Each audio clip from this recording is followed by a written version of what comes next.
বিগত বছৰসমূহৰ দৰে এইবেলিও মিছামাৰীৰ ৰামপুৰ নেপালী বস্তি গাঁৱৰ ৰাইজে 4 দিনীয়া বৰ্ণাঢ্য কাৰ্যসূচীৰে উদযাপন কৰে 37তম ৰঙালী বিহু। মিছামাৰী অঞ্চলৰ অন্যতম ৰামপুৰ নেপালী বস্তিৰ ৰঙালী বিহু উদযাপন সমিতিয়ে প্ৰতি বছৰে এক ব্যতিক্ৰমী অনুষ্ঠানভাৱে ৰঙালী বিহুখন উদযাপন কৰি সকলোৰে দৃষ্টি আকৰ্ষণ কৰি অহাটো সৰ্বজন বিদিত। যোৱা 14 এপ্ৰিলত পুৱাৰ ভাগত বিহুৰ পতাকা উত্তোলনেৰে কাৰ্যসূচীৰ পাতনি মেলে। বিহু উদযাপন সমিতিয়ে মিছামাৰী অঞ্চলৰ জ্যেষ্ঠসকলক বিহুৱান প্ৰদান আৰু আশীৰ্বাদ গ্ৰহণ কৰে। সোমবাৰে সন্ধিয়া শ্বহীদ বেদীত ৰঙাপাৰা প্ৰেছ ক্লাবৰ সভাপতি পংকজ নাথ আৰু স্মৃতি তৰ্পণ বেদীত শিক্ষক বিজু বৰুৱে বন্তি প্ৰজ্বলনৰ পিছতে অনুষ্ঠিত হয় সদৌ অসম ভিত্তিক মুকলি বিহু প্ৰতিযোগিতা। অসমৰ বিহুৰ ৰত্ন বঁটাপ্ৰাপ্ত জয়ন্ত সোণোৱালে মুকলি বিহু প্ৰতিযোগিতাখনি শুভ উদ্বোধন কৰে। ঢোলৰ গুমগুমনিত ৰজন জনাই উঠে বালিসুটি নিম্ন বুনিয়াদী বিদ্যালয়ৰ খেলপথাৰৰ বিহুতলী। ইফালে বিহুতলীত উপস্থিত থকা ঢোলৰ ওজা সোমনাথ বৰাই বিদেশত ঢোলটো বজাই অসমৰ বিহুটিক কেনেদৰে প্ৰতিষ্ঠা কৰিবলৈ সক্ষম হৈছিল সেই সন্দৰ্ভত বক্তব্য দাঙি ধৰে। ঢোলৰ ওজা সোমনাথ বৰা, বিহুৰত্ন বঁটাপ্ৰাপ্ত জয়ন্ত সোণোৱাল, বিহুৰ বিচাৰক নৱজ্যোতি ফুকন আৰু বিহু প্ৰশিক্ষক গীতাঞ্জলি দেৱী বিচাৰক হিচাপে থকা মুকলি বিহু প্ৰতিযোগিতাত ঢেকীয়াজুলিৰ ৰূপজ্যোতি বিহুৱা দলে প্ৰথম, অগ্নিশিখা বিহুৱা দলে দ্বিতীয়, গামোচা বিহুৱা দলে তৃতীয় আৰু ব্ৰহ্মপুত্ৰ বিহুৱা দলে চতুৰ্থ স্থান দখল কৰে। এক সুন্দৰ পৰিৱেশৰ মাজত অনুষ্ঠিত হোৱা মুকলি বিহু প্ৰতিযোগিতাখনিত নিশা ঢোল, পেঁপা, তাল, গগনা শব্দ আৰু বিহু গীতেৰে মুখৰিত হৈ পৰে।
অনুভৱ সঁচাই ভাল লাগিছে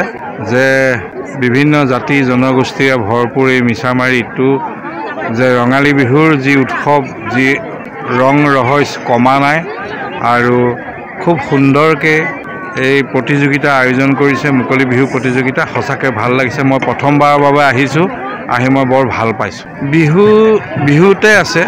বিহুৰ যি গৰিমা সেইখিনি কমা নাই কিন্তু আমি বিতৰ্কলৈ আনিছোঁ আমি বিহুক বেছি আধুনিকতালৈ লৈ যাবলৈ বিচৰাৰ কাৰণে যে এতিয়া গতিশীল সমাজ গতিশীল পৃথিৱী সেই তাৰ লগত ফেৰ মাৰিবলৈ যাওঁতে আমি ক'ৰবাত উজুতি খাইছোঁ আৰু সেইকাৰণে মাজে সময়ে বিহু বিতৰ্কলৈ আহে কিন্তু বিহু হৈয়ে আছে সেই পুৰণি যিখিনি পৰম্পৰা সেইখিনি ৰক্ষা কৰিবৰ কাৰণে এই প্ৰতিযোগিতা পাতিছে গতিকে মই ভাবোঁ যে এই প্ৰতিযোগিতাত আধুনিকতাৰ প্ৰলেপ নাখানি পুৰণি পৰম্পৰাখিনি ৰক্ষা কৰিলে বিহুটো নিশ্চয় জীয়াই থাকিব বা আগৰ যি গৰিমা বাচি থাকিব আচলতে মিছামাৰীত বহুত ভাল অনুভৱ আচলতে ইয়াৰ মই উদ্যোক্তাসকলক বহুত ভাল পাওঁ আৰু ভাল লাগিছে আৰু খুব নানা জাতি জনগোষ্ঠীয়ে মিছ কৰা এখন আমাৰ ঠাই গতিকে ইয়াত বেছি ভাল লাগিছে আগতেও আহিছোঁ যদি নিমন্ত্ৰণ কৰে অহা বছৰলৈ আহিম ভাল লগাৰ কাৰণে আহিম এই সময়ত এতিয়া বিহু আছে নহয় কি কাম অ' দেহি ঐ ফুল ফুলিলে জগতে জানিলে ঐ অ' হালধি ফুলিলে ঐ ৰাতি অ' চৰি আছে অ' ফুল ফুলিলে জগতে জানিলে অ' থেকেৰা ফুলিলে ঐ ৰাতি আমাৰে নাচনি সাজি কাচি আহিছে ঐ যেন হালধিৰে গাঁঠি ধন্যবাদ আপোনালোকৰ যোগেদি সমূহ অসমবাসী ৰাইজলৈ শেহতীয়াকৈ হ'লেও ৰঙালী বিহুৰ ওলগ জনাইছোঁ আৰু নৱবৰ্ষ অসমীয়া নৱবৰ্ষৰ শুভেচ্ছা জনাইছোঁ ধন্যবাদ।